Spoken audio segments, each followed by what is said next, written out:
എന്ത് 10,49,000 രൂപയ്ക്ക് വിക്ടോറിയസ് ഇറങ്ങി. സവിശേഷതകളാൽ സമ്പന്നമാണ്, അഡാസിൻ്റെ ആണ് ഇതാണെന്നൊക്കെ പറഞ്ഞിട്ടുണ്ടാവും.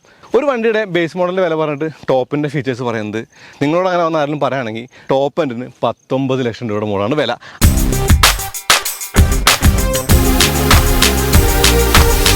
മാരുതി സുസുക്കിക്ക് ഇന്ത്യയിൽ എത്ര കാറുണ്ട് ചോദിച്ചാൽ അവർക്ക് എത്ര ഡിവിഷൻ ഉണ്ട് വിൽക്കാനായിട്ട്? ഒന്ന് പ്രീമിയം നെക്സ, ഒന്ന് സാധാരണക്കാരുടെ അരീന. അപ്പോൾ നെക്സയിൽ പോയാൽ നമുക്ക് വിറ്റാര കിട്ടും, ഒരുപാട് വണ്ടികളുണ്ട് കിട്ടാനായിട്ട്. ഇഗ്നീസൊക്കെ അവിടെയാണ്, ജിംനി അവിടെയാണ്. അതല്ലെങ്കിൽ ഏറ്റവും പുതിയ വലിയ വണ്ടിയായിട്ടുള്ള ഇന്നോവയുടെ നമ്മുടെ നേരെ മാരുതി ആക്കിയിട്ടുള്ള വണ്ടിയൊക്കെ അവിടെ കിട്ടുക, ഇൻവിക്റ്റൊക്കെ അവിടെ കിട്ടാം. അതിനെ പോകുമ്പോൾ നമ്മൾ പ്രസ് വരെ എത്തിയോടെ നിൽക്കും, പിന്നെ നമുക്ക് വാങ്ങാൻ ഒരു വണ്ടിയില്ല. എന്നാൽ അടുത്ത നെക്സയിലേക്ക് വേണം, ഓക്കെ 1-2 കിലോമീറ്റർ പോയാൽ കിട്ടും, നെക്സയിൽ പോയാൽ മതി. പക്ഷേ മാരുതിക്ക് തോന്നിയെന്നാൽ അങ്ങനെയല്ല, ഒരു കുറച്ചുകൂടി പ്രീമിയം ആയിട്ടുള്ള കുറച്ചുകൂടി ഫീച്ചേഴ്സുള്ളൊരു വണ്ടി നമുക്കിവിടെ അരീനയിൽ കൂടി കൊടുക്കാം. ആ തോന്നലിൻ്റെ ഫലമാണ് ഈ നിൽക്കുന്ന വണ്ടി. ഇത് മാരുതിയുടെ വിക്ടോറിയസ് ആണ്, അവരുടെ പുതിയ SUV. നമ്മുടെ നാട്ടിൽ കുറേ അധികം SUVകളുണ്ട്, പേരിന് മാത്രം SUV ആയിട്ടുള്ള വണ്ടികളുണ്ട്. ആ കൂട്ടത്തിലേക്ക് ഇതിനെ പെടുത്താൻ പറ്റില്ല, കാരണം ഇതൊരു ഓൾ വീൽ ഡ്രൈവ് വണ്ടിയാണ്. ഈ ഓൾ വീൽ ഡ്രൈവ് വണ്ടി എന്ന് പറയുമ്പോൾ ഓക്കെ ഗ്രാൻഡ് വിറ്റാരയ്ക്കുള്ള അതേ ഓൾ വീൽ ഡ്രൈവ് ആണ്. ബ്രസീൽ 1.5 ആണ്, ഇത് 1.5 ആണ്. ഇതിൻ്റെ വില തുടങ്ങുന്നത് 10,49,000 രൂപയ്ക്കാണ്. എക്സ്ഷോറൂം പ്രൈസാണ്, ഓൺ റോഡല്ല. ഒരു 2-2.5 ലക്ഷം രൂപ വേണ്ട, 1,40,000 ടാക്സ്, അതിൻ്റെ കൂടെ ഒരു 50,000 രൂപ ഇൻഷുറൻസും എല്ലാം കൂടെ വന്ന് ഒരു 2 ലക്ഷം രൂപ. അപ്പോൾ ഒരു 12-50 ഓൺ റോഡ് ഇറങ്ങുന്ന വണ്ടിയാണിത്. ഇത് ബ്രസീലുമായിട്ടൊരു കമ്പാരിസൺ വെച്ചാൽ ബ്രസയ്ക്ക് LXIക്ക് 9.25 ലക്ഷം രൂപയോളമാണ് ഓൺ റോഡ് പ്രൈസ്. അപ്പോൾ അത്രയും ഒരു വ്യത്യാസത്തിൽ ഈ വണ്ടിക്ക് എന്താണ് ഗുണങ്ങൾ എന്നുള്ളതാണ് ബേസ് മോഡലിനെ കുറിച്ച് പറയാനുള്ളത്. എന്നാൽ ടോപ്പ് എൻഡ് ആകുമ്പോൾ കഥ മാറി. ടോപ്പ് എൻഡിൽ ഇതിന് ഫുൾ ഹൈബ്രിഡ് നല്ല പറയാം, എന്താ പറയുക, സ്ട്രോങ് ഹൈബ്രിഡ് എന്ന് പറയാം. ആ സ്ട്രോങ് ഹൈബ്രിഡ് നമ്മൾ ഗ്രാൻഡ് വിറ്റാരയിലൊക്കെ കണ്ട ടൊയോട്ട ഹൈബ്രിഡ് അതുണ്ട്. അതിന് വരുന്ന ഒരു വില എന്ന് പറയുന്നത് ബേസ് മോഡൽ ഹൈബ്രിഡിന് 16 സംതിങ് ആണ്. ഇവരിതിൻ്റെ വേരിയൻറ്റിനെ വിളിക്കുന്നത് LXI, VXI, ZXI, ZX plus അരീനയാണ്, അല്ലാണ്ട് നെക്സയിലെ പോലെ സീറ്റ, സിഗ്മ അങ്ങനെയല്ല. അതുകൊണ്ട് തന്നെ ഇതിൻ്റെ ടോപ്പിൻ്റെ മോഡൽ എന്ന് പറയുന്നത് ZXI പ്ലസ് ഓപ്ഷനിലാണ്. അതിന് ഏറെക്കുറെ 19 സംതിങ് ആണ് വില വരുന്നത്. ആ വണ്ടിക്ക് ഓൺ റോഡ് പ്രൈസ് എനിക്ക് തോന്നുന്നു കണക്ക് കൂട്ടി നോക്കുമ്പോൾ 23+ ഒക്കെ വരുമായിരിക്കും. അങ്ങനെ നോക്കിയാൽ ഗ്രാൻഡ് വിറ്റാരയ്ക്കും ഏറെക്കുറെ ആ വിലയല്ലേ. അപ്പോൾ ആ വിലയ്ക്ക് ആ വണ്ടി വാങ്ങുന്നതിന് പകരം ഈ വണ്ടി എന്തിനാണ് വാങ്ങുന്നത്? അതൊരു കാരണമായിട്ട് പറയാവുന്നത് ഇതിന് അഡാസ് ലെവൽ 2 ഉണ്ടെന്നുള്ളതാണ്. അപ്പോൾ ഇവരെങ്ങനെയാണ് ഈ ഗ്രാൻഡ് വിറ്റാരയും ഈ വണ്ടിയും കൂടി ഡിഫറൻഷിയേറ്റ് ചെയ്യാൻ പോകുന്നതെന്ന് വെച്ചാൽ എനിക്ക് തോന്നുന്നു ഗ്രാൻഡ് വിറ്റാരയ്ക്ക് ഇനിയും ഫീച്ചേഴ്സും ഈ അഡാസ് ലെവൽ 2 ഒക്കെ ആഡ് ചെയ്തിട്ട് നെക്സ്റ്റ് അപ്ഡേറ്റ് ഉണ്ടാവും. ആ ഒരു അപ്ഡേറ്റ് വരുമ്പോൾ ഇത് അതിന് താഴെ നിൽക്കും, അങ്ങനെയായിരിക്കും പ്ലാൻ ചെയ്യുന്നത്. എന്തായാലും ഇപ്പോൾ ഈ വണ്ടി ഗ്രാൻഡ് വിറ്റാരയേക്കാൾ സുപ്പീരിയറാണ് ഞാൻ പറയുന്നത് ഫീച്ചേഴ്സിൻ്റെ കാര്യത്തിലാണ്. അപ്പോൾ അതെന്തൊക്കെയാണ് ഫീച്ചേഴ്സ്, എന്തൊക്കെയാണ് ഈ ഒരു വണ്ടിയുടെ ഗുണങ്ങൾ, എന്തൊക്കെയാണ് അതിൻ്റെ ദോഷങ്ങൾ, എല്ലാം പറയാം. വണ്ടി പ്രാന്തൻ്റെ പുതിയ വീഡിയോയിലേക്ക് എല്ലാവർക്കും സ്വാഗതം.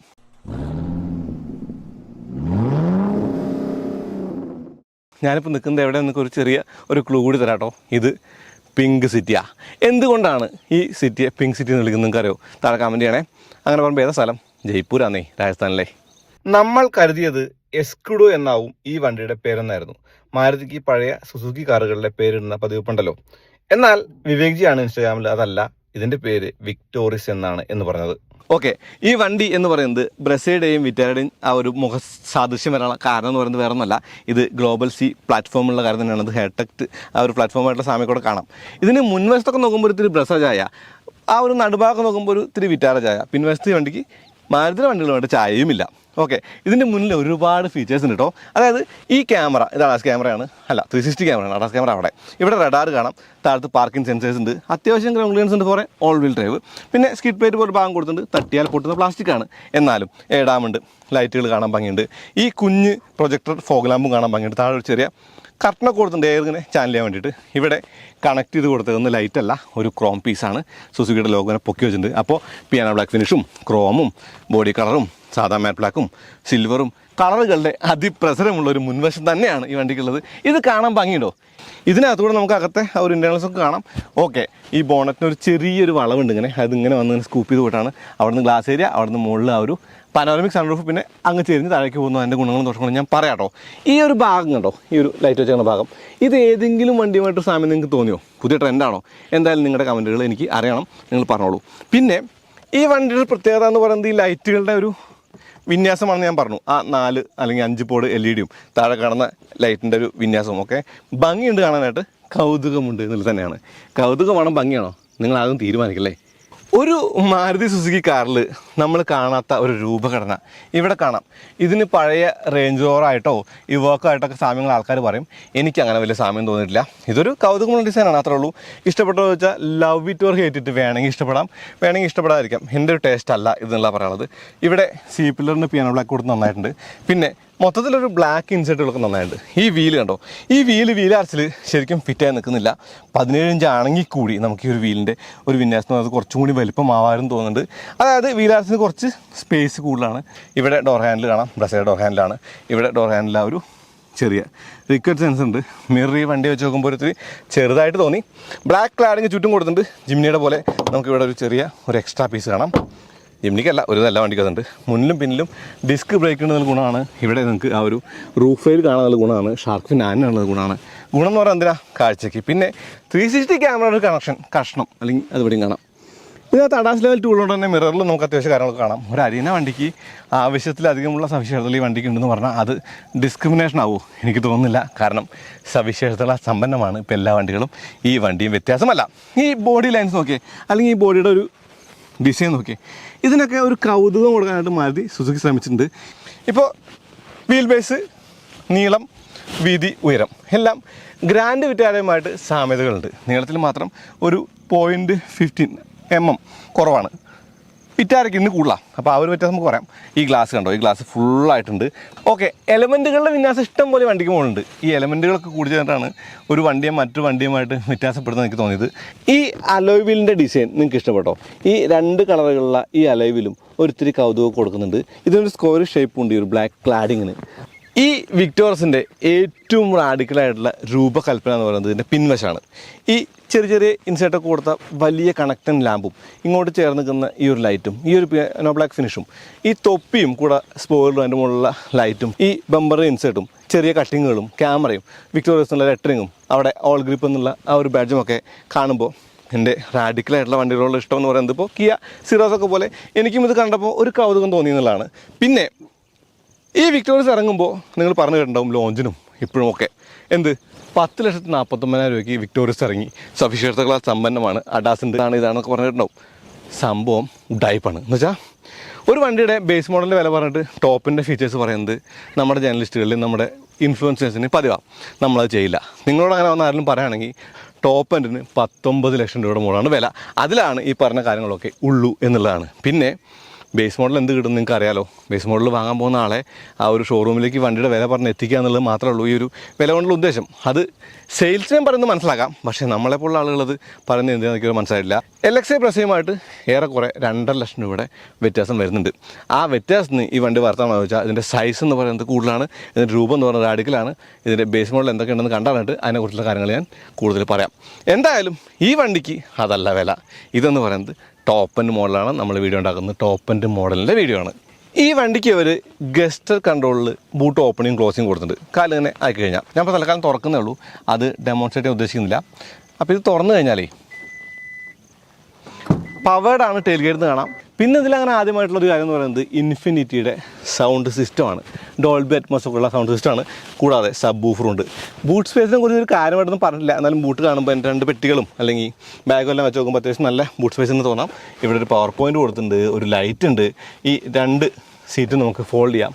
പാഴ്സൽ ഷെൽഫുണ്ട്. ഓക്കെ, പവർ ടെയിൽ ഗേറ്റാണ്, അതാണ് എൻ്റെ പ്രത്യേകത. ഇനി ഞാൻ ഈ പറയുന്ന കാര്യം എൻ്റെ പ്രേക്ഷകരോടാണ്. യൂട്യൂബിലൊരു അൽഗോരിതം അനുസരിച്ച് ആദ്യം ഇനീഷ്യലി ഉണ്ടാകുന്ന പുഷാണ് വീഡിയോനെ കൂടുതൽ ആളുകളിലേക്ക് എത്തിക്കുന്നത്. പിന്നീട് ഉണ്ടാകുന്ന പുഷാണ് കൂടുതൽ ആളുകളിലേക്ക് എത്തിക്കുന്നത്. അങ്ങനെയാണ് റീച്ച് വരുന്നത്. ഓക്കെ, നമ്മുടെ വീഡിയോയ്ക്ക് ആദ്യത്തെ മണിക്കൂറുകളിൽ റീച്ച് വളരെ കുറവാണ്. 1000 വ്യൂ അല്ലെങ്കിൽ 800 വ്യൂ ഒക്കെയാണ് സാധാരണ ഉണ്ടാവാറ് ഏറ്റവും ടോപ്പായിട്ട് പോകുന്ന വീഡിയോയ്ക്ക്. അങ്ങനെയൊക്കെ വന്നാൽ പ്രത്യേകിച്ച് കഥയൊന്നുമില്ല, വണ്ടി പ്രാന്തൻ്റെ വീഡിയോസ് നിൽക്കാൻ സാധ്യതയുണ്ട്. അതായത് നമുക്ക് വരുമാനം കൊണ്ടോ അതല്ലെങ്കിൽ കാഴ്ചക്കാരുടെ എണ്ണം കൊണ്ടോ അതല്ലെങ്കിൽ മാനുഫാക്ചേഴ്സ് വിളിക്കുന്ന എക്സൈറ്റ്മെൻറ്റോ അല്ലെങ്കിൽ അങ്ങനെ എന്തെങ്കിലും കാര്യങ്ങളൊക്കെ വേണം നമ്മളെ ഈ ഒരു മേഖലയിൽ പിടിച്ചു നിർത്താനായിട്ട്. ഇപ്പം എന്നെ ഈ മേഖലയിൽ പിടിച്ചു നിർത്തുന്നത് വണ്ടിയോടുള്ള ഇഷ്ടം മാത്രമാണ്. അത് പോരാ, എനിക്ക് നിങ്ങളുടെ സപ്പോർട്ട് വേണം. ഇത് ഞാൻ അങ്ങനെ പറയാറൊന്നുമില്ല, പക്ഷെ പറഞ്ഞില്ലെങ്കിലേ ശരിയാവില്ല. അപ്പോൾ നിങ്ങളിത് കാണുകയോ ഷെയർ ചെയ്യുകയോ ലൈക്ക് ചെയ്യുകയോ ചെയ്താൽ മാത്രമേ നമുക്കിത് സസ്റ്റെയിൻ ചെയ്ത് കൊണ്ടുപോകാൻ പറ്റുള്ളൂ. നിങ്ങൾക്ക് ഈ ഒരു ചാനൽ ഇങ്ങനെ നടന്നു പോകണമെന്ന് കാണുകയാണെങ്കിൽ നിങ്ങൾ ഈ വീഡിയോ കണ്ടും ലൈക്ക് ചെയ്തും ഷെയർ ചെയ്ത് സപ്പോർട്ട് ചെയ്യണം. ഞാൻ ഈ കാര്യങ്ങൾ ചോദിക്കാറൊന്നുമില്ല, പക്ഷേ ചോദിക്കാതെ ഒന്നും കിട്ടില്ല എന്നുള്ളത് ഇത്രയും കാലത്തെ ഓട്ടോമോട്ടീവ് ഇൻഡസ്ട്രിയിലെ ഈ ഒരു അഭ്യാസം കൊണ്ട് മനസ്സിലായ കാര്യമാണ്. ഓക്കെ, ഞാനൊരു പക്ഷേ നിങ്ങൾ കാണുന്ന മറ്റ് ജേർണലിസ്റ്റുകളെ പോലെ വണ്ടിയെക്കുറിച്ച് അനർഘ നിർഗളം അഗാധമായി പഠിച്ച് പറയുന്ന ആളായിരിക്കില്ല. ഒരു പക്ഷേ എൻ്റെ അക്ഷരസ്ഫുടത എന്ന് പറയുന്നത് നിങ്ങൾക്ക് മനസ്സിലായിക്കൊള്ളുന്നില്ല. പക്ഷേ നിങ്ങൾക്ക് എന്തെങ്കിലുമൊക്കെ ഈ വീഡിയോ ഒന്ന് കിട്ടുമെന്ന് തോന്നുകയാണെങ്കിൽ നിങ്ങൾക്ക് ഈ വീഡിയോ ഷെയർ ചെയ്യാം, ലൈക്ക് ചെയ്യാം.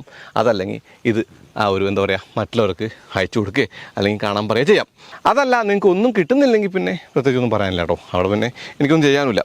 ഓക്കെ, എന്തായാലും ഈ വണ്ടിക്ക് 3 എൻജിൻ ഓപ്ഷൻസ് ഉള്ളത്.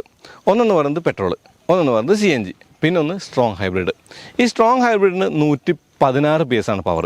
അപ്പോൾ ഞാനിങ്ങനെ കണക്കൂട്ടി വയ്ക്കായിരുന്നു, എന്താണ് അങ്ങനെ, അതായത് മോട്ടറിനും അല്ലെങ്കിൽ എഞ്ചിനുമുള്ള പവർ കണക്കൂട്ടി വയ്ക്കുമ്പോൾ കമ്പൈൻ ചെയ്യുമ്പോൾ അത്രയും കിട്ടിയാൽ പോരല്ലോ. പക്ഷേ ഇത് ECVT എന്ന് പറയുമ്പോൾ ബെൽറ്റും പുള്ളിയുള്ള സാധാ CVT അല്ല. മോട്ടർ കറക്കം തുടങ്ങിയിട്ട് ആ കറക്കം എഞ്ചിനിൽ കൊടുക്കുകയാണ്, എഞ്ചിന് സസ്റ്റെയിൻ ചെയ്യാൻ പറ്റുന്ന സമയത്ത്. അതുകൊണ്ട് CVT പോലെ തന്നെയാണ് വർക്ക് ചെയ്യുന്നത്, എന്നാൽ ECVT ആണ്. അതുകൊണ്ട് തന്നെ മോട്ടറും എഞ്ചിനും ഒരേപോലെ എപ്പോഴും പവർ കൊടുക്കാത്തതുകൊണ്ട് തന്നെ പവർ നമുക്ക് അങ്ങനെ ഫുള്ളായിട്ട് പറയാനും പറ്റില്ല. അങ്ങനെ നോക്കിയാൽ ഏറെക്കുറെ 141 Nm ടോർക്കും 116 PS പവറുമാണ് സ്ട്രോങ് ഹൈബ്രിഡിനുള്ളത്. ഇത് നമ്മൾ സാധാ വണ്ടി കാണുന്ന നമ്മുടെ ഈ വണ്ടിയുടെ ബോണ്ടോട് നോക്കി എനിക്ക് തോന്നുന്നത് യു എഗെയിൻ എന്ന് ചോദിക്കണമെന്നാണ്. കാരണം സെയിം 1.5 എഞ്ചിനാണ്. ബ്രസേൽ കണ്ട ജിംനി കണ്ട B ആണ്. ഓക്കെ, ഇത് C ആണ് എഞ്ചിനാണ്. ഇതിൻ്റെ പവർ 103 PS 139 Nm ടോർക്കുമാണ്. ഓട്ടോമാറ്റിക് 6 സ്പീഡ്, എന്നാൽ മാനുവൽ 5 സ്പീഡാണ്. CNGക്ക് അത്രയും പവറൊന്നുമില്ല. CNGക്ക് 100 PS ആണ് പവർ. CNGയുടെ ഏറ്റവും ക്ലവറായിട്ടുള്ള കാര്യം എന്ന് പറയുന്നത് ടാങ്ക് താഴെയാണെന്നുള്ളതാണ്. ടാറ്റ ആദ്യം കൊടുന്നു, ഇപ്പം മാരുതി അതിൻ്റെ ആ ഒരു പാത പിന്തുടർന്നു. പക്ഷേ ടാറ്റയിൽ 2 ടാങ്കാണ്, ഇതിലൊരു ടാങ്കാണ്. എന്നാലും ടാങ്ക് താഴത്ത് ബമ്പറിനകത്താണ്. ഈ ബമ്പറിനകത്ത് ടാങ്കാകുമ്പോൾ വണ്ടി ഒന്ന് ഇടിച്ചാൽ പൊട്ടുമോ? ടാങ്കൊക്കെ സേഫാണ്. എന്തായാലും ഈ വണ്ടിക്ക് പല വണ്ടികളുമായിട്ട് സാമ്യമുണ്ട്. ബ്രസയുമായിട്ട് സാമ്യമുണ്ട്, വിറ്റാരയായിട്ട് സാമ്യമുണ്ട്, അകത്ത് കയറിയ ബലനായിട്ട് സാമ്യമുണ്ട്. ഓക്കെ, ഈ സാമ്യതകളൊക്കെ വേണം. കാരണം പാരമ്പര്യം, അതല്ലെങ്കിൽ ഫാമിലിയുടെ ആ ഒരു ട്രഡീഷൻ, അത് മറക്കാനോ അല്ലെങ്കിൽ ഒഴിവാക്കാനോ പറ്റില്ലല്ലോ. അപ്പോൾ എന്തായാലും നമുക്ക് അകത്ത് കയറാം. ഈ വണ്ടിക്ക് അകത്ത് കയറുമ്പോൾ മറ്റു മാരുതി പോലെ തോന്നില്ല എന്നുള്ളത് വലിയ ഗുണം തന്നെയാണ്. അതെനിക്ക് ഇഷ്ടപ്പെട്ടു. ഈ സ്ക്രീൻ കണ്ടോ, ഈ സ്ക്രീൻ പ്ലേസ് ചെയ്തിരിക്കുന്നത് ഒരു ബലേനോ ടച്ചിലാണ്. പക്ഷേ 10.1 ഇഞ്ച് സ്ക്രീൻ എന്ന് പറയുന്നത് റെസ്പോൺസീവാണ്, ഇൻഡ്യൂറ്റീവാണ്. താഴെ കാണുന്ന ഈ കൺട്രോൾസ് കണ്ടോ, AC അല്ലെങ്കിൽ കൺട്രോൾസ്, ഇത് നമ്മൾ ഈ വിറ്റാരെ കണ്ടതാണ്. ഈ വിറ്റാരെ നമ്മൾ കണ്ടു, നാട്ടുകാർ കണ്ടിട്ടില്ല, വീഡിയോ മാത്രമേ കണ്ടുള്ളൂ. 2 തട്ടിലായിട്ട് കൊടുത്തിട്ടുള്ള സ്റ്റോറേജ് സ്പേസിൽ വയർലെസ് ചാർജിങ്ങും, ഇവിടെ നമുക്ക് ആ ഒരു 12 വോൾട്ട് സോക്കറ്റും, പോർട്ടുകളൊക്കെ മാറി C പോർട്ടായി. പിന്നെ ഗിയർ ലിവർ, ഇത് 6 സ്പീഡാണ്. പാഡ് ഷിഫ്റ്റർ ഉണ്ട്. ഈ സ്റ്റിയറിങ്ങിൻ്റെ സെൻറ്റർ പീസ് ഒരു മാറ്റി, ഇതിപ്പോൾ കുറച്ചുകൂടി ഭംഗിയായിട്ട് കൊടുത്തിട്ടുണ്ട്. ഇവിടെ മെഴ്സീസിൻ്റെ കാണുന്ന പോലെ 2ആയിട്ടല്ല 1ആയിട്ടാണ്, എന്നാലും ഈ ഒരു പിയാനോ ബ്ലാക്ക് ഫിനിഷ് ഭംഗിയുണ്ട് കാണാനായിട്ട്. പിന്നൊരു കാര്യം പറയട്ടെ, ഈ സ്റ്റിയറിങ് സർക്കിളാണ്, ഫ്ലാറ്റ് ബോട്ടം അല്ല. My taste. HUD ഉണ്ട്, അതായത് ഹെഡ് അപ്പ് ഡിസ്പ്ലേ. ഈ ഒരു തൊപ്പി കൊടുത്ത് നന്നായിട്ട്, ഇവിടെ ഇൻസെർട്ട് കൊടുത്ത് നന്നായി, അല്ലെങ്കിൽ നല്ല കാര്യമൊക്കെ നല്ലതാണ്. സെൻട്രൽ കൺസോൾ നല്ലതാണ്, ആംറസ്റ്റ് നല്ലതാണ്. ഈ സീറ്റിന് ഇലക്ട്രിക് അഡ്ജസ്റ്റ്മെൻറ്റ് ഉണ്ട്. ഈ സീറ്റ് ഒരു ബലേനോ സീറ്റാണ്. ഡ്രൈവർ സീറ്റിന് മാത്രമേ ഇലക്ട്രിക് ഉള്ളൂ, മറ്റേ സീറ്റ് നമ്മൾ മാനുവൽ അടിച്ച് ചെയ്യണം. കൂടാതെ വെന്റിലേറ്റർ സീറ്റുണ്ട്. ഇവിടെ നിങ്ങൾക്ക് snow, sport, push auto, drive mode select button കാണാം. ലോക്ക് എന്ന് പറയുന്നത് ആ ഒരു വണ്ടി ഓടിക്കുമ്പോൾ നമുക്ക് ഓഫ് റോഡിൽ ഉപയോഗിക്കാൻ വേണ്ടിയാണ്. പിന്നെ പാർക്ക് ബ്രേക്ക് ഇലക്ട്രിക്കായി, ഓട്ടോ ഹോൾഡ് ഉണ്ട്. വെന്റിലേറ്റർ സ്വിച്ചൊക്കെ സാധാരണ ഗ്രാൻഡ് വിറ്റാരെ കണ്ട സ്വിച്ച് തന്നെയാണ്. ഇതിന് ടിൽറ്റും റീച്ചും ഉണ്ടോ? ടിൽറ്റ് മാത്രമേ ഉള്ളൂ, ഇല്ല. പിന്നെ കൺട്രോൾ സ്റ്റാക്ക് നമുക്ക് ഫിമിലറാണ്. പാഡ് ഷിഫ്റ്റ് ഫിമിലറാണ്. സ്റ്റാർട്ട് സ്റ്റോപ്പ് ബട്ടൺ ഇപ്പുറത്താണ്, HUD കൺട്രോൾസ് ഇപ്പുറത്താണ്. ഇവിടെ അഡാസിൻ്റെ ഫുൾ സെറ്റിങ്സ് ബട്ടണായിട്ട് കൊടുത്തിട്ടുണ്ട്. ഇപ്പോൾ ലൈൻ കീപ്പ് അസിസ്റ്റും അല്ലെങ്കിൽ ഓട്ടോ ബ്രേക്കിങ്ങും പവർ ഡോർ ഓഫും വ്യൂവും എല്ലാം സ്വിച്ചുകളാണ്. ഈ ഒരു കൺട്രോളിലല്ല എന്നുള്ളതാണ് അതൊരു കാര്യമായിട്ട് കാണാം. ഇവിടെ AC വെന്റുകളുണ്ട്. AC വെന്റുകളുടെ സാമ്യത കാണാം, വിറ്റാരയുടെ സാമ്യമുണ്ട്. ഈ ട്വീറ്റർ കണ്ടോ, ഇൻഫിനിറ്റി എന്നുള്ള ബ്രാൻഡിങ് ഉള്ള സ്പീക്കേഴ്സൊക്കെ കാണാം. ഓക്കെ, മഹീന്ദ്രയ്ക്ക് ശേഷം മാരുതി അവതരിപ്പിക്കുന്നു ഇൻഫിനിറ്റി വിത്ത് ഡോൾബി അറ്റ്മോസ്. സൗണ്ട് ക്വാളിറ്റി കേട്ടു നോക്കി. ഏറെക്കുറെ ടാറ്റയോളം വരുന്നില്ല എന്നുള്ളതാണ് കേട്ടോ. ടാറ്റയോളം വരുന്നില്ല പറയാൻ കാരണം നല്ലതാണ്, പക്ഷേ സ്റ്റിൽ ടാറ്റയാണ് സുപ്പീരിയർ ഈ ഒരു കാര്യത്തിൽ, സൗണ്ടിൻ്റെ കാര്യത്തിൽ. HUD ഡിസ്പ്ലേ നല്ലതാണ്. ഇവിടെ 360 ക്യാമറ കാണാൻ ഭംഗിയുണ്ട്. ഇതൊരു ഇൻഡ്യൂറ്റീവ് ആയിട്ടുള്ള റെസ്പോൺസീവ് ആയിട്ടുള്ള സ്ക്രീനാണ്. ഇവിടെ ഫാൻ്റെ സ്പീഡ് ഒന്ന് കുറയട്ടോ കേട്ടോ. Android auto, Apple CarPlay, Amazon Alexa, Dolby അറ്റ്മോസിൻ്റെ ഡെമോ, ക്ലൈമറ്റ് കൺട്രോൾ സെറ്റിങ്സ് എല്ലാം അതിനകത്ത് കാണാം. ഞാൻ അഡാസിന് വേണ്ടി കുറേ അലഞ്ഞു, അഡാസിൻ്റെ സെറ്റിങ്സിന് വേണ്ടി അലഞ്ഞു. പക്ഷേ ആ സ്വിച്ചൊക്കെ തന്നെ വലതുവശത്ത് കൊടുത്തതാണ്, അതിനകത്ത് ഇൻറ്റഗ്രേറ്റ് ചെയ്തിട്ടില്ല. ക്ലൈമറ്റിൻ്റെ കാര്യങ്ങൾ കാണാം, മ്യൂസിക്കൊക്കെ തന്നെ ഉണ്ട്. പിന്നെ ഫോൺ പ്രൊജക്ഷനൊക്കെ കാണാം. ഓക്കെ, എല്ലാ കാര്യങ്ങളും കൊള്ളാം. അത്യാവശ്യം നല്ല റെസ്പോൺസീവ് ആയിട്ടുള്ള, വെയിലാണെങ്കിലും വിസിബിലിറ്റി ഉള്ള ഒരു സ്ക്രീനാണ്. ഇതിൻ്റെ യുടെ കളർ കോമ്പിനേഷനും എനിക്ക് ഇഷ്ടപ്പെട്ടു. ഓക്കെ, ഇൻഡ്യൂറ്റീവ് ആണ്, റെസ്പോൺസീവ് ആണ്. The next generation Maruti screen എന്നൊക്കെ പറയാം. താഴെ കൊടുത്ത AC വെൻറ്റ് നമുക്ക് ഫ്രോങ്സിലും ബലനെ കൊടുത്ത ഒരു വെൻ്റായിട്ട് കാണാം. ഇവിടെ കണ്ടോ, ഈ ഇൻസേർട്ട് എന്ന് പറഞ്ഞാൽ ലെതറേറ്റയാണ്. ഗ്ലോ ബോക്സിൽ അത്യാവശ്യം സ്പേസ് ഉണ്ട്, വലിയ ഗ്ലോ ബോക്സ് ആണെന്ന് കാണാം. പിന്നെ ഡോർ പാഡിൽ പിയാനോ ബ്ലാക്കിൻ്റെ അതിപ്രസറുണ്ട്. ഇതിനകത്ത് ആംബിയൻ ലൈറ്റിംഗ് ഉണ്ട്, പനോരമിക് സൺറൂഫ് ഉണ്ട്. ഈ ലൈറ്റുകളൊന്നും LED അല്ല, സാധാ ലൈറ്റാണ്. ഇവിടെ കൂളിംഗ് ഗ്ലാസ് ഹോൾഡർ കൊടുത്തിട്ടുണ്ട്. ഒരു ഫ്രെയിംലെസ് പോലുള്ള മിറർ കാണാൻ ഭംഗിയുള്ള മിററാണ്. പിന്നെ ഇവിടെ കണ്ണാടി ഉണ്ട്, കണ്ണാടി ലൈറ്റും ഉണ്ട്. ഓക്കെ, അതൊക്കെ പ്രീമിയം ആണ്. ഫോർ എ അരീന വണ്ടി. അത് രണ്ട് ആ ഒരു സൺവൈസറിലും കാണാം. ഇവിടെ നമുക്ക് കാണാവുന്ന കാര്യങ്ങളെന്ന് പറയുന്നത് മുകളിൽ എലമെൻറ്റുകൾ, താഴെ ആ ഒരു ഇൻസേർട്ട്, പിന്നെ ഡാഷ്ബോർഡിൻ്റെ അകത്ത് ഹാർഡ് പ്ലാസ്റ്റിക് ആണ്. ഓക്കെ, ഇത്തിരി ഹാർഡാണ്. പാനൽ ഗ്യാപ്പുകളും അല്ലെങ്കിൽ ഫിറ്റ് ആൻഡ് ഫിനിഷും ഒക്കെ ഒരു അരീന എന്ന നിലയ്ക്ക് ഓക്കെ എന്നുള്ളത് പറയാൻ പറ്റുള്ളൂ. പക്ഷേ അതത്ര പ്രീമിയം ആയിട്ടൊന്നും കാണാവുന്ന കാര്യമല്ല. ഒരു മാരുതിക്ക് വന്നിട്ടുള്ള മേന്മകളിൽ കൂടുതലായിട്ടുള്ള മേന്മയായിട്ട് കാണാവുന്നേ ഉള്ളൂ. പിന്നെ ലൈറ്റുകളോ അല്ലെങ്കിൽ കാര്യങ്ങളൊക്കെ കൊള്ളാം. എനിക്ക് കുറച്ചും കൂടി പറയേണ്ട കാര്യം എന്ന് പറയുന്നത് ഇതിൻ്റെ ക്ലസ്റ്ററിനെ കുറിച്ചാണ്. മാരുതി ഞങ്ങളുടെ ക്ലസ്റ്റർ മാറ്റി. മാത്രമല്ല അത് മാറ്റുന്നത് ഇപ്പോൾ സ്ക്രീനിന്നല്ല, പകരം കയ്യിലായി. ഒരു വലിയ ഒരു മീറ്റർ ക്ലസ്റ്ററാണ്. ഡോർ ഓപ്പണിംഗ് വേണ്ട, അതിൻ്റെ ഒരു ഓപ്പണിംഗ് സിമ്പിൾ ലെഫ്റ്റ് സൈഡ് കൊടുത്തിട്ടുണ്ട്. താഴെ ഫ്യൂവൽ മീറ്ററും അല്ലെങ്കിൽ ബാക്കിയുള്ള കാര്യങ്ങളും കാണാം, ഗിയർ ഇൻഡിക്കേറ്ററും കാര്യങ്ങളൊക്കെ തന്നെ കാണാം. ഓക്കെ, അപ്പോൾ മൊത്തത്തിലൊരു ഇൻഡ്യൂറ്റീവ് ആയിട്ടുള്ള റെസ്പോൺസീവുള്ള സ്ക്രീനും ഒരു പുതിയ ക്ലസ്റ്ററും ഒരു HUD യൂണിറ്റും എല്ലാം കൊടുത്തിട്ട് കാലികമാക്കാനായിട്ട്, പ്രീമിയം ആക്കാനായിട്ട് മാരുതി ശ്രമിച്ചിട്ടുണ്ട്. അത്യാവശ്യം ഹെഡ് റൂം ഉണ്ട്, ലെഗ് റൂം ഉണ്ട്, നീ റൂം ഉണ്ട്. സീറ്റിൻ്റെ വീതിയിൽ ഇത്തിരി കുറവായിട്ട് തോന്നി. ഓക്കെ, ബലേനോയുടെ സീറ്റാണ്, ഞാൻ വീണ്ടും പറയേണ്ടതില്ല. സ്റ്റിയറിംഗ് സർക്കിളാണെന്നുള്ളത് എനിക്ക് ഇഷ്ടപ്പെട്ട കാര്യമാണ്. ഈ വണ്ടിയുടെ ഷേപ്പിൽ ഈ റൂഫിൻ്റെ ഈ സ്ലാൻഡിങ് അല്ലെങ്കിൽ സ്ലോപ്പിംഗ് എന്ന് പറയുന്നത് ഏറ്റവും കൂടുതൽ കടന്ന് കയറിയേക്കുന്നത് പാസഞ്ചർ ഹെഡ് റൂമിലാണ്. ഒരു ഹമ്പ് ചാടെ എൻ്റെ തല പോയിട്ട് ഇടിക്കും. ഓക്കെ, ആംറസ്റ്റ് ഉണ്ട്, ആംറസ്റ്റിൽ കപ്പ് ഹോൾഡർ കാണാം. സീറ്റിൻ്റെ തൈ സപ്പോർട്ടും ഒരു ഇത്തിരി കുറവായിട്ട് തോന്നി. പക്ഷേ ലെഗ് റൂമും നീ റൂമും ഒക്കെ നല്ലോണം ഉണ്ട്. ആ കൂടിയ ലെങ്ത് എന്ന് പറയുന്നത് ഈ വണ്ടി ശരിക്കും നമുക്ക് കാണാനുണ്ട്. ഇപ്പോൾ സീറ്റിൻ്റെ ബാക്ക് വലിയ കാര്യമായിട്ട് സ്കൂപ്പ് ചെയ്തിട്ടില്ല, എന്നാലും സ്കൂപ്പ് ചെയ്തിട്ടുള്ളതാണ്. ഈ സീറ്റിൻ്റെ പെരണ കൊള്ളാം. രണ്ട് കളർ ഞാൻ കണ്ടു. എനിക്ക് ഇഷ്ടപ്പെട്ടത് ഈ ഒരു വൈറ്റ് കളറാണ്. പക്ഷേ കൊണ്ട് നടക്കാനും ചളിയാവാതിരിക്കാനും ഒരിത്തിരി പണിപ്പെടേണ്ടതുണ്ട്. പിന്നെ ഇത് കണ്ടോ, ഒരു സീറ്റ് ബെൽറ്റ് കൊടുത്തിട്ടുണ്ട് സെൻറ്ററിൽ. ഇവിടെ ഈ ഒരു വണ്ടിക്ക് അകത്തുകൂടെ കൈ ഇട്ടിട്ട് ഡിക്കൊന്നും എടുക്കാൻ പറ്റില്ല. സീറ്റ് ബാക്ക് പോക്കറ്റിലാണ് AC വെൻറ്റ് കാണാം. സീ പോർട്ട് താഴെയും കൊടുത്തിട്ടുണ്ട്. ഡോർ പാഡിൽ ഇൻഫിനിറ്റി സ്പീക്കേഴ്സും ബോട്ടിൽ ഹോൾഡറും ആ ഇൻസേർട്ടുകളും എല്ലാം കാണുന്നുണ്ട്. ഇവിടെ കർട്ടനില്ല. അതൊരു കുറവാണോ നിങ്ങൾക്ക് എന്ത് തോന്നുന്നു? ലൈറ്റുകൾ സെപ്പറേറ്റ് കൊടുത്തു, നല്ലതായിട്ട് തോന്നി. ഇതാണ് ഇതിൻ്റെ ഗ്രാബ് ഹാൻഡിൽ. ഓക്കെ, അപ്പോൾ ഭംഗി കൂട്ടാൻ വേണ്ടിയിട്ട് ഇവർ ഒരിത്തിരി ഡിസൈനിൽ റാഡിക്കലായിട്ട് ചെയ്തു. അതിലെന്താണ് ട്രേഡ് ഓഫ്? ഹെഡ് റൂമാണെന്ന് ഞാൻ പറയും. 3 പേർക്ക് ഇരിക്കാനായിട്ട് പറ്റും. പക്ഷേ നടുവിൽ ഹമ്പുണ്ട്. ഹമ്പും AC വെൻ്റ് നിൽക്കുന്നതും ഒരിത്തിരി തടസ്സമായിട്ട് ആളുകളെ സ്വാധീനിക്കാൻ സാധ്യതയുണ്ട്, അല്ലെങ്കിൽ തടസ്സമായിട്ട് ആളുകൾക്ക് തോന്നാൻ സാധ്യതയുണ്ട്. ചൈൽഡ് സീറ്റ് ടെതറുകൾ പോലുള്ള കാര്യങ്ങളൊക്കെ കാണാം. ഇവിടെ മുകളിൽ ഈ സൺറൂഫിന് ഒരു കർട്ടൻ ഉണ്ടല്ലോ. ഈ കർട്ടൻ്റെ അവസ്ഥ എന്താ? എല്ലാവരും പറഞ്ഞ പരാതി മാരുതി കേട്ടിട്ടുണ്ട്. ഈ കർട്ടൻ ഇപ്പോൾ ട്രാൻസ്പെരൻറ്റ് പോലെയല്ല, അത് അടച്ചു വെക്കുന്ന കർട്ടനാണ്. അതുകൊണ്ട് തന്നെ അകത്തേക്ക് ചൂട് കാര്യമായിട്ട് എടുക്കൂല. പക്ഷേ എൻ്റെ മുഖം ഒന്ന് കറുത്തു, അതങ്ങ് പോയപ്പോൾ അല്ലേ. അപ്പോൾ മാരുതി സുസുക്കിയുടെ പുതിയ വണ്ടി വിക്ടോറിയസ് കാണാൻ എനിക്ക് എൻ്റെ ഒരു ടേസ്റ്റ് അല്ലെന്ന് ഞാൻ പറഞ്ഞു. എന്നാലും കൗതുകമുണ്ട്. റാഡിക്കലാണ്. പിൻവശം ഒരു മാരുതി പോലെയല്ല. ബസ്സേക്കാളും വലിപ്പം കൂടുതലുണ്ട്. അതിന് ഹെഡ് റൂം ഗുണമായിട്ട് കാണുന്നില്ലെങ്കിലും ലെഗ് റൂം നീ റൂം ഗുണമായിട്ട് കാണാനുണ്ട്. മുന്നിൽ സവിശേഷത സമ്പന്നമാണ്. സ്ക്രീൻ കൊള്ളാം, ക്ലസ്റ്റർ കൊള്ളാം, സീറ്റുകൾ കൊള്ളാം, ആ ഒരു ഫ്രണ്ട് സീറ്റിൻ്റെ ഇലക്ട്രിക് അഡ്ജസ്റ്റ്മെൻറ്റ് കൊള്ളാം. എന്നാൽ ചില കാര്യങ്ങളൊക്കെ നമുക്ക് തീർത്തും ഒരു പ്രീമിയമായിട്ട് തോന്നില്ല. ആ ഒരു വണ്ടിയിൽ നിന്ന് കടം കൊണ്ട കാര്യമായിട്ട് തോന്നുള്ളൂ. പിന്നെ എഞ്ചിൻ എന്ന് പറയുന്നത് മൾട്ടിപ്പിൾ ഓപ്ഷനുകൾ നല്ലതാണ്. CNG വേണ്ടവർക്ക് CNG വാങ്ങാം. സ്ട്രോങ് ഹൈബ്രിഡ് വേണമെങ്കിൽ അത് വാങ്ങാം. അതിൻ്റെ കാര്യം എന്ന് പറയുമ്പോൾ 16 സംതിങ്ങിലൊരു ബേസ് മോഡൽ സ്ട്രോങ് ഹൈബ്രിഡ് ഉണ്ട്. എനിക്ക് തോന്നുന്നു VXIO സംതിങ് ആണ്. അത് വാങ്ങിയാലും അത്യാവശ്യം ഫ്യൂൽ എഫിഷ്യൻസി കിട്ടും. 28 കിലോമീറ്ററോളം പറയുന്നുണ്ടെങ്കിൽ 25 നമുക്ക് കിട്ടുന്നു കരുതാം. നമ്മൾ കൊടൈക്കനാലിലൊക്കെ വിറ്റാനായിട്ട് പോയപ്പോൾ നമുക്ക് കിട്ടിയിട്ടുണ്ട്. അപ്പോൾ ഇങ്ങനെയൊക്കെ നോക്കുമ്പോൾ അത്യാവശ്യം ജനങ്ങളെ സ്വാധീനിക്കാൻ സാധ്യതയുള്ള ഒരു വണ്ടിയായിട്ട് ഈ ഒരു വണ്ടി കാണുകയാണ്. ഇപ്പോൾ ബ്രസ വാങ്ങാൻ ഒരാൾ വരാണ്, പുള്ളിക്ക് ചിലപ്പോൾ തോന്നിയേക്കാം അത് വേണ്ട ഇത് വാങ്ങാമെന്ന്. ഇപ്പോൾ വാഗണർ വാങ്ങാൻ വരാണെങ്കിലും ഓക്കെ അത് വേണ്ട ഇത് വാങ്ങാൻ തോന്നും, കാരണം ഇതിൻ്റെ ഒരു രൂപമൊക്കെ കണ്ടിട്ട്. പിന്നെ സെപ്റ്റംബർ 22 അപ്പുറത്താണ് ഈ ഒരു പ്രൈസൊക്കെ പറയുന്നത്. GST കട്ട് വാലിഡ് ആവാൻ വേണ്ടിയിട്ടാണ്. അത് മാത്രമല്ല അതൊക്കെ ഇൻട്രഡക്ടറി പ്രൈസാണെന്നും പറയുന്നുണ്ട്. ആ പ്രൈസ് മാറുമെന്ന് നോക്കാം. നിങ്ങൾ ഗ്രാൻഡ് വിറ്റാര മേടിക്കുമോ അതോ വിക്ടോറിയസ് മേടിക്കുമോ? അപ്പോൾ വിക്ടോറിയസ് ഓടിക്കുകയാണ്. ഇത് ഓടിക്കുകയാണെന്ന് പറയുമ്പോൾ ആദ്യം പറയേണ്ട കാര്യം എന്ന് പറയുന്നത് ഇതിൻ്റെ റൈഡ് ക്വാളിറ്റിയാണ്. അത് പറയാൻ കാരണം എന്ന് പറയുന്നത് നമ്മൾ ഓടിക്കുന്നത് വിക്ടോറിയസിൻ്റെ ഓൾ വീൽ ഡ്രൈവാണ്. ഈ ഓൾ വീൽ ഡ്രൈവ് എന്ന് പറയുമ്പോൾ ഇതിൻ്റെ പിന്നിൽ ഇൻഡിപെൻഡൻറ്റ് സസ്പെൻഷൻ അല്ല, ടോർഷൻ ബീം തന്നെയാണ്. അപ്പോൾ ഇവരൊരു ട്രാക്ക് ഉണ്ടാക്കി. ആ ട്രാക്കിൽ ഗ്രാൻഡ് വിറ്റാര പോലെ എന്നാൽ ഐസ് ഇല്ലാത്ത, അത് ഐസിലൂടെ ഓടിച്ചൊരു എക്സ്പീരിയൻസ് ഗ്രാൻഡ് വിറ്റാരയ്ക്ക് കിട്ടിയായിരുന്നു. ആ ഒരു സസ്പെൻഷൻ്റെ കാര്യങ്ങൾ അറിയാൻ വേണ്ടി ഉണ്ടാക്കിയ ട്രാക്കിലൂടെ നമ്മളിത് ഓടിച്ചപ്പോൾ എനിക്ക് തോന്നിയൊരു കാര്യം പറയുന്നത് വല്ലാണ്ട് സ്റ്റിഫല്ല, വല്ലാണ്ട് സോഫ്റ്റ് അല്ല, കംഫർട്ടബിൾ ആയിട്ടുള്ള ഒരു സസ്പെൻഷനാണ് ഈ വണ്ടിക്കുള്ളത്. അതൊരു പ്ലസ് പോയിൻ്റാണ്. ഇതിൻ്റെ എൻജിൻ എന്ന് പറയുന്നത് നമുക്ക് ഫിമിലർ ആയിട്ടുള്ള K15C ആണ്. ഈ എൻജിൻ്റെ പവർ എന്ന് പറയുന്നത് 103 PS ആണ്. 139 ന്യൂട്ടൺ ഉണ്ട്. ആ ഒരു വണ്ടിയുടെ എൻജിൻ്റെ കാര്യം നമ്മൾ പറയേണ്ടതില്ല. അപ്പോൾ നമ്മൾ വോണ്ട് തുറന്നു നോക്കിയാൽ യു അഗൈൻ എന്ന് ചോദിക്കുന്ന ആ ഒരു കാര്യമായിട്ട് കണ്ടാൽ മതി. അതായത് സെയിം എൻജിനാണ് വേറെ വണ്ടി. ഈ വണ്ടിയുടെ മെയിൻ ഫാക്ടർ എന്ന് പറയുന്നതിന് ഒരു സ്ട്രോങ് ഹൈബ്രിഡ് ഉണ്ട് എന്നുള്ളതാണ് വണ്ടിയുടെ ക്ലാസ് എന്തായി. ഈ സ്ട്രോങ് ഹൈബ്രിഡ് എന്ന് പറയുന്നത് നമ്മൾ ഗ്രാൻഡ് വിറ്റാരെ കണ്ട ടൊയോട്ടയെന്ന് മാരുതി സോഴ്സ് ചെയ്തിട്ടുള്ള അതേ വണ്ടിയാണ്, അല്ലെങ്കിൽ അതേ ഹൈബ്രിഡാണ്. എന്നാൽ ഇത് ഉണ്ടാകുന്നത് മാരുതിയുടെ പ്ലാനിലാണെന്നാണ് അറിയാൻ കഴിഞ്ഞിട്ടുള്ളത്, ടൊയോട്ടയിലല്ല, ഗ്രാൻഡ് വിറ്റാര പോലെ.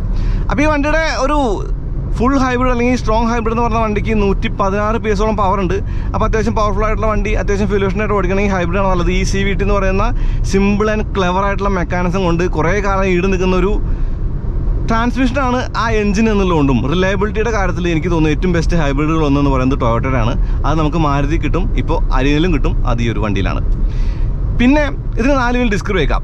പക്ഷേ ഈ വണ്ടി ഹൈവേയിൽ ഓടിക്കുമ്പോൾ കാറ്റ് പിടിക്കുന്ന ഒരു ഫീൽ ചെയ്തു. അത് ഗ്രൗണ്ട് ക്ലിയറൻസ് കൂടിയോണ്ടാണെന്നാണ് എനിക്ക് തോന്നുന്നത്. പിന്നെ അഡാസ് ലെവൽ 2 ഉണ്ട്. ഇപ്പോൾ ഫോർവേഡ് കൊളീഷനും അല്ലെങ്കിൽ കൊളീഷൻ വാണിങ്ങും കൊളീഷൻ അലർട്ടും അല്ലെങ്കിൽ ഓട്ടോ ബ്രേക്കും അല്ലെങ്കിൽ അഡാപ്റ്റീവ് ക്രൂസ് കൺട്രോൾ പോലുള്ള എല്ലാ കാര്യങ്ങളും വണ്ടിക്കുണ്ട്. അങ്ങനെയുള്ള എല്ലാ കാര്യങ്ങളുള്ള വണ്ടിക്ക് ഒരു സ്വിച്ച് കൊടുക്കണം ആ സൈഡിലാണ്. അത് യൂസ് കേസ് കുറച്ചും കൂടി ഈസി ആക്കാൻ വേണ്ടി സഹായിക്കുന്നുണ്ടെന്ന് പറയാം. ഓട്ടോ സ്റ്റാർട്ട് സ്റ്റോപ്പ് ഉണ്ട്. പവർ എന്ന് പറയുന്നത് അത്ര എക്സൈറ്റിംഗ് ഒന്നല്ല. ഒരുപാട് സമയം എടുത്തിട്ടാണ് നൂറെത്തണം. ഞാൻ ഇപ്പോൾ ജിമ്മിന് ഓടിച്ച് സോഫ്റ്റ് അല്ലെങ്കിൽ സ്ലോ കാറുകൾക്ക് ഇഷ്ടമാണ്. എന്നാലും ഇതൊരു ഇത്തിരി കൂടി സ്ലോ ആണ് ഈ ഒരു കൈൻഡ് ഓഫ് വണ്ടിക്കും തോന്നി. പ്രൈസ് നോക്കുമ്പോൾ ഇപ്പോൾ കിയ സെൽറ്റോസ് അല്ലെങ്കിൽ നമ്മുടെ ഹുണ്ടായി ക്രെറ്റ ഒക്കെ 1.5 ടർബോ പെട്രോളെ സംബന്ധിച്ച് നോക്കുമ്പോൾ ഇത് ഒരുപാട് സ്ലോ ആണ്. പക്ഷേ ഇതിന് മാരുതിയുടെ കണ്ണിൽ നോക്കുമ്പോൾ ഇതിന് ഒരുപാട് ഫീച്ചേഴ്സ് ഉണ്ട്. ഇപ്പോൾ അഡാസ് ലെവൽ 2 പോലുള്ള കാര്യങ്ങൾ, അല്ലെങ്കിൽ 360 ക്യാമറ പോലുള്ള കാര്യങ്ങൾ, പവർ ടെയിൽ ഗേറ്റ്, അങ്ങനെ കുറേ കാര്യങ്ങളുണ്ട്. പവർ ടെയിൽ ഗേറ്റ് ഓഫ് ചെയ്യാനുള്ള ഓപ്ഷൻ ഞാൻ കണ്ടു, നല്ലതാണ്. കാരണം ടാറ്റ കർവിൽ നടന്നു വണ്ടി ഓടിക്കൊണ്ടിരിക്കുമ്പോൾ ആ ഡോർ തോന്നുന്ന അവസ്ഥയ്ക്ക് ഉണ്ടായിട്ടുണ്ട്, അത് ഒഴിവാക്കാൻ പറ്റും. ഇതിൻ്റെ സ്റ്റിയറിംഗ് എന്ന് പറയുന്നത് പ്രിസൈസ് ആണെന്ന് തോന്നി മാരുതി സ്റ്റാൻഡേർഡ്സിൽ. പക്ഷേ എപ്പോഴും ഈ അഡാസ് കയറി പിടിക്കുന്നതുകൊണ്ട് ഇതിൻ്റെ കറക്റ്റായിട്ടുള്ളൊരു കാര്യങ്ങൾ നോക്കാൻ പറ്റില്ല. എന്നാലും ഡെഡ് സെൻറ്റർ ഉണ്ട് കേട്ടോ, വണ്ടി ഡെഡ് സെൻറ്റർ ഉണ്ട്. നമ്മളൊന്നും ഇങ്ങനെ അനക്കി വെക്കാൻ വണ്ടി അനങ്ങുന്നില്ല. ഈ 6 സ്പീഡ് ഗിയർ ബോക്സ് എന്ന് പറയുന്നത് ഓൾ വീൽ ഡ്രൈവിൽ അത്യാവശ്യം നല്ല സീംലെസ് ആയിട്ടൊക്കെ ഷിഫ്റ്റ് ചെയ്യുന്നുണ്ട്. എനിക്ക് തോന്നുന്നു മറ്റുള്ള വണ്ടികളിൽ മിഡ് റേഞ്ചിൻ്റെ ഒരു വീക്ക് പോയിന്റ് നമുക്ക് കാണാൻ ചാൻസ് ഉണ്ട്. ടോപ്പ് എൻഡ് എന്ന് പറയുന്നത് നല്ലതാണ്. അത് എല്ലാ പെട്രോൾ എഞ്ചിൻ 1.5 മാരുതി എഞ്ചിൻ്റെ കാര്യം പറയാം, ഈ സെയിം എഞ്ചിനാണ് എല്ലാ വണ്ടിയിലും, ആ ഒരു എഞ്ചിൻ്റെ കാര്യം പറയാം. പക്ഷേ ഇതിന് എനിക്ക് ഇത്രയും കൂടി ഒരു സ്റ്റേബിലിറ്റി തോന്നുന്നുണ്ട് വണ്ടി ഓടിക്കുമ്പോൾ എന്നുള്ളതാണ്. ഇപ്പോൾ നമ്മൾ കാല് കൊടുത്ത് ഓടിച്ചാലും ടോർക്ക് സ്റ്റിയറിംഗ് കാര്യങ്ങളൊന്നും തോന്നില്ല. ഈവൻ ഇത് ഫ്രണ്ട് വീൽ ഡ്രൈവ് ആണ്, all time front wheel drive ആണ്. നമുക്ക് വേണമെങ്കിൽ മാത്രം ഓട്ടോ അല്ലെങ്കിൽ മറ്റുള്ള മോഡായിട്ട് ഓൾ വീൽ ഡ്രൈവ് ആക്കിയാൽ മതി എന്നുള്ള എൻ്റെ ഒരു ചോയ്സ് എന്ന് പറയുമ്പോൾ ഈ വിക്ടോറിയസിൽ സ്ട്രോങ് ഹൈബ്രിഡ് ആണ്. അതിന് കാരണം എന്ന് പറയുന്നത് 16 സംതിങ് ഒരു എക്സ്ഷോറൂം പ്രൈസുള്ള ആ മോഡൽ കിട്ടുമെന്നുള്ളതാണ്. അതായത് വാല്യൂ ഫോർ മണി പ്രപ്പോസിഷൻ അങ്ങനെ ഉണ്ടായിരുന്നു. ടൊയോട്ടയിലായിരുന്നു, ഹൈ റൈഡറിനായിരുന്നു അങ്ങനെ ഒരു മോഡൽ ഉണ്ടായിരുന്നു. അതിലും കുറഞ്ഞ വിലയ്ക്ക് നമുക്കിപ്പോൾ ഒരു ഈ വിക്ടോറിയസ് കിട്ടും എന്നുള്ളതാണ്. വിക്ടോറിയസ് പേര് മാറുന്നുണ്ടോ? ഇല്ല, വിക്ടോറിയസ് തന്നെയാണ്. ഓക്കെ, ഈ വണ്ടിയുടെ ഒരു പ്രധാന പ്രശ്നം ഞാൻ നേരത്തെ പറഞ്ഞതാണ്, പിന്നിലെ സീറ്റിൽ ഇരിക്കുമ്പോൾ തല മുട്ടുന്നു എന്നുള്ളൊരു കേസ് മാത്രം എനിക്ക് തോന്നിയത്. ബാക്കി കാഴ്ചകളുടെ കാര്യം, റാഡിക്കലായിട്ടുള്ള കാര്യമൊക്കെ നിങ്ങളാണ് തീരുമാനിക്കേണ്ടത്. ഇതിന് 17 ഇഞ്ച് വീൽസാണ്. ഓക്കെ, ഇപ്പോൾ നമുക്ക് ബ്രസ LXIയുടെ ഒരു കമ്പാരിസൺ, ഇതിൻ്റെ LX ആയിട്ട് വന്നു കഴിഞ്ഞാൽ വീലിൻ്റെ വലുപ്പം കൂടുതലാണ്. നമുക്ക് കുറച്ചുകൂടി ഫീച്ചേഴ്സ് നമുക്ക് കാണാം. പിന്നെ ഇതിൻ്റെ സ്ക്രീനും കാര്യങ്ങളൊക്കെ തന്നെയും സുപ്പീരിയറാണ് മറ്റുള്ള വണ്ടികളൊക്കെ വെച്ച് നോക്കുമ്പോൾ. മാരുതി ഇമ്പ്രൂവ് ആയിക്കൊണ്ടിരിക്കുന്നു എന്നുള്ളതാണ്. എന്നിരുന്നാൽ കൂടി റൈഡ് അത്ര സെറ്റിലല്ല ഹൈവേയിൽ. അതായത് വണ്ടി ഇങ്ങനെ അങ്ങോട്ടും ഇങ്ങോട്ടും ഒരു വോവ് ചെയ്യുന്നൊരു, അല്ലെങ്കിൽ എന്താ പറയുക, അങ്ങോട്ടും ഇങ്ങോട്ടും ആവുന്നൊരു ഫീൽ എനിക്ക് തോന്നി. അതൊരു പ്രശ്നമായിട്ടില്ല ഞാൻ പറഞ്ഞത്. പക്ഷേ അങ്ങനെ ഫീൽ വണ്ടിക്കുണ്ട് കൂടിയ സ്പീഡിൽ. പിന്നെ എഞ്ചിൻ നോട്ട് നല്ലോണം അകത്തേക്കും വരുന്നുണ്ട് നമ്മൾ കാല് കൊടുത്ത് ഓടിക്കുമ്പോൾ. ഫോർ എക്സാമ്പിൾ ഞാൻ കേൾക്കുന്നില്ലേ? ഇപ്പോൾ ലൈൻ ചേഞ്ച് ഒന്നും കുഴപ്പമില്ല, നമുക്ക് ബോഡി റോളൊന്നും കാര്യമായിട്ട് ഫീൽ ചെയ്യുന്നില്ല. ഓക്കെ, ഈ ഒരു വണ്ടിയുടേതായിട്ടുള്ള ബോഡി റോളുണ്ട്. എന്നാലും റെഡ് ലൈനൊക്കെ വളരെ ഈസി ആയിട്ട് ചെയ്യുന്നുണ്ട്. ഈ K സീരീസ് എഞ്ചിൻ എന്ന് പറയുന്നത് റവ് ഫ്രണ്ട്ലി ആണ്, അതിൽ സംശയമൊന്നുമില്ല. അപ്പോൾ മൊത്തത്തിലൊരു നല്ല വണ്ടിയാണോ ഈ വണ്ടി എന്ന് ചോദിച്ചാൽ എനിക്ക് തോന്നുന്നു അതേ എഞ്ചിനും അതേ ട്രാൻസ്മിഷനുള്ള വണ്ടിക്ക് മാറ്റങ്ങൾ എന്ന് പറയുന്നത് അഡാസ് പോലുള്ള സവിശേഷതകൾ വന്നു എന്നുള്ളതാണ്. ഇപ്പോൾ ഓവർടേക്ക് ശരിക്കും നമ്മൾ പ്ലാൻ ചെയ്യണം കേട്ടോ. ആ ഒരു റോഡിലെ അൺലേഷൻസ് കംപ്ലീറ്റ് അകത്ത് അറിയാണ്ട് എന്ന് വെച്ചാൽ അത്ര സെറ്റിൽഡ് അല്ല റൈഡ് എന്നുള്ളതാണ്. ഓഫ് റോഡിൽ ഇതൊരു പക്ഷേ കിട്ടുന്ന റൈഡായിരിക്കാം, പക്ഷേ ഓഫ് റോഡിൽ നമുക്ക് തോന്നിയപ്പോൾ കൊള്ളാമൊക്കെ തോന്നിയിരിക്കും. പക്ഷേ റോഡ് കയറുമ്പോൾ അൺലേഷൻസ് അറിയാണ്ട്, അല്ലെങ്കിൽ നമുക്ക് ആ ഒരു റോഡിലെ അൺഈവൻനെസ് അകത്തേക്ക് കിട്ടുന്നുണ്ട്. For a body on frame നമുക്കത് ന്യായീകരിക്കാൻ പറ്റും. പക്ഷേ ഫോർ എ മോണോക്കൊക്കെ അത് ഇത്രയ്ക്കൊന്നും അറിയാൻ പാടില്ല. അത് ഒരു സ്റ്റിഫ്നെസ് ആയിട്ട് സൂചിപ്പിക്കുന്നത്. അപ്പോൾ ഞാൻ ഇൻബിറ്റ്വീൻ ആണെന്ന് പറഞ്ഞെങ്കിലും കുറച്ചുകൂടി കൂടുതൽ ആ സ്റ്റിഫ്നെസ്സിലേക്കാണെന്ന് തോന്നി. പിന്നെ ഇവർക്ക് ഈ വണ്ടിക്ക് ഒരു ഇത്തിരി കൂടി പവറൊക്കെ കൊടുക്കണം. എന്തായാലും ഈ വിലയ്ക്ക് കൊടുക്കുകയാണ്. ക്രെറ്റയും ഹുണ്ടായാണ് ക്രെറ്റയും സെൽറ്റോസൊക്കെ അവിടെ നിൽക്കുകയാണ് ഞങ്ങളോടോ ബാലാന്ന് വെച്ചിട്ട്. അപ്പോൾ അവിടെ ഒരു ടർബോ ചാർജർ വണ്ടി കൊടുത്തിട്ട് ഒരു 9 സെക്കൻഡിലൊക്കെ ഒരു 100 എത്തുന്നൊരു വണ്ടി ഇറക്കിയിരുന്നെങ്കിൽ നല്ലതാന്ന് തോന്നി. പ്രത്യേകിച്ച് ഇവർക്ക് നമ്മുടെ ഫ്രോങ്സിൻ്റെ ടർബോ പോലുള്ള ടർബോ എഞ്ചിനുകൾ അവൈലബിൾ ആണ്, സൈസ് കുറയ്ക്കാനുള്ള ഓപ്ഷൻ ഉണ്ട്. ഇത് ഒരു ഇത്തിരി കൂടി നമുക്ക് സ്റ്റേഷൻ വാഗൺ കൈൻഡ് ഓഫ് ബാക്കായിട്ടാണ് തോന്നുന്നത്. ഓക്കെ, ഇപ്പോൾ നമുക്ക് വേണമെങ്കിൽ റേഞ്ച് റോവറിൻ്റെ ഒരു പഴയ മോഡലിൻ്റെയോ അല്ലെങ്കിൽ ലിങ്കൻ്റെ ഒരു മോഡലിന് ആ മോഡലിൻ്റെ ഒക്കെ സാമ്യതയൊക്കെ പറയാമെങ്കിലും എനിക്ക് തോന്നുന്നത് ഒരു ഇത്തിരി കൂടി ആ സ്റ്റേഷൻ വാഗണിഷാണ്, അത് ബാക്കിൽ കാണാനുണ്ട് കേട്ടോ. പിന്നെ ബൂട്ട് സ്പേസ് ഇവർ എക്സ്പ്ലിസിറ്റ്ലി പറഞ്ഞിട്ടില്ല. അപ്പോൾ ബൂട്ട് സ്പേസിൻ്റെ ഒരു കാര്യം എന്ന് പറയുന്നത് അത്യാവശ്യം ബൂട്ട് സ്പേസ് ഉണ്ട് എന്നുള്ളത് തന്നെയാണ് ഗുണമായിട്ട് കാണാൻ പറ്റും. അപ്പോൾ നമ്മളിരിക്കുന്നത് ഇലക്ട്രിക് സീറ്റിലാണ്, അത് ഉയർത്തി വെച്ചേക്കുക. അപ്പോൾ നമുക്ക് എല്ലാം കാണാം. ഇതിൻ്റെ ഒരു വെന്റിലേറ്റർ സീറ്റ് ഫംഗ്ഷനും നല്ലതാണ്. ഈ സ്റ്റിയറിംഗ് സർക്കിൾ അത് ഇഷ്ടപ്പെട്ടു, പക്ഷേ ഉള്ളിലെ സർക്കിൾ ഭംഗിയില്ല. അത് ഫോട്ടോ കണ്ടപ്പോൾ നല്ല കിടിലനായിരിക്കും എന്ന് വിചാരിച്ച്, പക്ഷേ ഇവിടെ അത്ര ഭംഗി തോന്നുന്നില്ല. അത് എന്തുകൊണ്ടാണ് എന്ന് വെച്ചാൽ എനിക്ക് തോന്നുന്നു ഈ ഒരു ഷേപ്പ് നമ്മൾ ജിമ്നി കണ്ടുകൊണ്ടായിരിക്കും. പിന്നെ ഈ പിയാനോ ബ്ലാക്ക് ഫിനിഷും ആ ഇൻസെർട്ടുകളും സൺറൂഫിൻ്റെ കാര്യം അല്ലെങ്കിൽ ആ ഷെയ്ഡ് അടയ്ക്കാൻ പറ്റുന്നൊക്കെ കാണാം. അവിടെ ഇവിടെയൊക്കെ പ്രഷർ ടച്ച് ഉണ്ട്. സീറ്റിലിരിക്കുമ്പോൾ ഒത്തിരി കൂടി ഒരു വലിയ സീറ്റായിരുന്നെങ്കിൽ നല്ല തോന്നി. ഹഗ് ചെയ്യുന്നുണ്ട്, പക്ഷേ സീറ്റിൻ്റെ ഒത്തിരി കൂടി സൈസിൻ്റെ കുറവ് തോന്നിയിട്ടുണ്ട്. AC ചില്ലിംഗ് ആണ് as any other Maruti. AC നല്ലതാണ്. കണ്ണാടി ഒരിത്തിരി ചെറിയതായിട്ട് തോന്നി. ഹോൺ ഉണ്ടോ, അടുത്തിപ്പോൾ 2 ഹോൺ ഒന്നായി. അത് ഹോണിൻ്റെ ഒരു സീനാട്ടോ. വൈപ്പേഴ്സൊക്കെ തന്നെ പ്രശ്നം എടുത്താണ്. ഗ്ലാസ് വാഷ് ചെയ്യുന്ന സുഖമാണ്, അവിടെയാണ് നമുക്ക് ഗ്ലാസ്സുമായിട്ട് വാഷ് ചെയ്യുന്നുണ്ട്. ഓട്ടോഡോമി മിറർ കൊള്ളാം, ഇവിടെ ഒന്നും ചീപ്പ് ആക്കിയിട്ടില്ല. എല്ലാം നല്ലതാണ്. മീറ്റർ നല്ല റീഡബിളാണ്. പിന്നെ HUD നല്ല റീഡബിളാണ്. ബാറ്ററി ചാർജ് ആവുന്ന നമുക്ക് അറിയാണ്ട്. ഓൾ വീൽ ഡ്രൈവ് നമ്മൾ ഓഫ് റോഡ് ചെയ്ത് നോക്കിയപ്പോഴാണ് അത് പൂർണ്ണമായത്. ഇപ്പോൾ ഈ ലൈൻ കീപ്പ് അസിസ്റ്റും അല്ലെങ്കിൽ ലൈൻ ഡിപ്പാർച്ചർ വാണിങ്ങും അല്ലെങ്കിൽ ഫോർവേഡ് കൊളിഷൻ വാണിങ്ങും അല്ലെങ്കിൽ നമ്മുടെ ഒരു വണ്ടിയുടെ ഫോളോ ചെയ്യുന്ന കാര്യങ്ങളെല്ലാം വർക്ക് ചെയ്യുന്നുണ്ട് ആസ് ഇൻറ്റൻഡഡ്. അതൊരു നല്ല കാര്യമാണ്. ഞാൻ വണ്ടി സെറ്റ് ചെയ്തത് ആ ഒരു കിലോമീറ്റർ വെച്ചിട്ട് 45 കിലോമീറ്റർ സ്പീഡിലാണ് സെറ്റ് ചെയ്യുന്നത്. അത് വണ്ടി പോകുമ്പോൾ അതിനകത്ത് കൂടെ പോവുകയും ചെയ്യും, അത് കുറയുമ്പോൾ അത് കുറയുകയും ചെയ്യും. ഓക്കെ, ഈ 2 കാര്യങ്ങളൊക്കെ അപ്പോൾ അവിടെ വന്ന ആ വണ്ടി വന്നപ്പോൾ കേട്ടോ കൈ വയ്ക്കാൻ പറഞ്ഞു സ്റ്റിയറിംഗിൽ. വണ്ടി വന്നപ്പോൾ പേടിച്ചതാണ്, നമ്മളല്ല പേടിച്ച് വണ്ടിയെ പേടിച്ച്. അതൊക്കെ നല്ല കാര്യങ്ങളാണ്. പിന്നെ ആ ഡിസ്പ്ലേക്കകത്ത് നമുക്ക് അങ്ങോട്ടും ഇങ്ങോട്ടും തിരിയാനുള്ള ടേൺ ബൈ ടേൺ നാവിഗേഷനൊക്കെ കൊടുത്ത് നല്ലതാണ്. അപ്പോൾ കുറേ ചെറിയ ചെറിയ കാര്യങ്ങളിൽ ഇവർ ഇമ്പോർട്ടൻസ് ഈ വണ്ടിക്ക് കൊടുത്തു എന്നുള്ളത് മാരുതി പ്രശംസ അറിയിക്കുന്നുണ്ട്. അത് എടുത്തു പറയണം. പിന്നെ ഇത് ഓടിക്കാനുള്ള കാര്യങ്ങളൊക്കെ ഞാൻ പറഞ്ഞതിന് വീണ്ടും പറയേണ്ട കാര്യമില്ല. എന്തായാലും ഇതൊരു അരീനയ്ക്കൊരു വലിയ പ്രൊഡക്റ്റാണ്, അത് പറയേണ്ടതാണ്. അതിനാണ് എൻ്റെ രത്ന ചുരുക്കം എന്ന് പറയുന്നത്. ഒന്ന് കാലുടക്കാം, ഡൗൺ ചെയ്തു M4 M3 ഓണടിച്ചു പോവാണ്. അപ്പോൾ അടുത്ത വീണ്ടും വരാം. അതുവരേക്കും നന്ദി. റെഡ് ലൈൻ ചെയ്തുകൊണ്ട് ഞാൻ ഷിഫ്റ്റ് ചെയ്തു കേട്ടോ.